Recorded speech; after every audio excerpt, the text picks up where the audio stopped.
Hi friends, అందరికీ నమస్తే. నేను మా అత్తగారు ఊరు వచ్చామండి. అప్పుడు మేము పెళ్ళైన కొత్తలో ఇక్కడే కదా సంసారం చేసింది. కానీ ఇక్కడ ఏది చేసుకోవాలన్నా కానీ ఇదిగో రోట్లో మసాలా అయితే నూరుతున్నాను. పచ్చడైనా మసాలా అయినా రోట్లో నూరుకుంటే చాలా టేస్ట్గా ఉంటుంది. అందుకని నేను మసాలా నూరుతున్నా. ఈరోజు అయితే మాది మటన్. ఫ్రెండ్స్, ఈరోజు అయితే మా ఊరు వచ్చాము, ఊడిజల్ల గ్రామం. ఇక్కడైతే ఈరోజు ఆదివారం కదా, ఆదివారానికి అయితే మటన్ ఉంటుందిగా, మటన్ కానీ చికెన్ కానీ ఏదో ఒకటి ఉంటుంది కదా.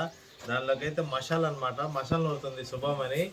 ఇదేంటంటే విషయం, పల్లెటూర్లకు వచ్చేలాగా రోల్నే ఎక్కువ వాడతారు, మిక్సీలో ఈ వాటర్ అనమాట. ఎందుకంటే పల్లెటూరులో ఉదయాన్నే లేచి సాయంత్రం దాకా పనులు చేస్తూనే ఉంటారనమాట. చేసినప్పుడు వాళ్ళకి ఏంటంటే వాకింగ్ కూడా అవసరం ఉండదు, వాకింగ్లు కూడా చేయరు పల్లెటూరులో. సో ఇలా ప్రతి పని కూడా చేతులతోనూ హ్యాండే వాడతారు, చేతులే వాడతారు అనమాట. సో దాని మూలాన మనకి కొంచెం బలంగా కూడా ఉంటుంది అనమాట. అంతేనా? అందుకే ఎక్సర్సైజ్లు అయితే వాళ్ళు చేయరు అనమాట. చూడండి, ఇగో ఎల్లిపాయలు ఇలా అన్నీ కూడా రోట్లు వేసి నూరి సూపర్గా అయితే మసాలాను తయారు చేసుకుంటారు. ప్రతిదీ కూడా అండి, ఎనీథింగ్ వీళ్ళు ఏది కూడా అన్ని రోట్లోనే నూరుతారు అనమాట. మన టౌన్లో లాగా చేతికి మాటికి మిక్సీలు వేయటం, అది కరెంటు మీద ఆధారపడరు. వీళ్ళంతా కూడా చేతుల మీదే ఆధారపడతారు. ఇలాంటప్పుడే పనులు చేస్తేనే మంచి ఆరోగ్యంగా ఉంటారు. అందుకే పల్లెటూరులో అందరూ కూడా చాలా ఆరోగ్యంగా ఉంటారు. మళ్ళా ఉదయం లేచి వాకింగ్కి వెళ్ళటాలు, యోగాలు చేయటాలు ఇలాంటివి చేయరు. ఎందుకంటే వాళ్ళు ఉదయం నుంచి సాయంత్రం దాకా ఏదో ఒక పని చేస్తూ ఉంటారు.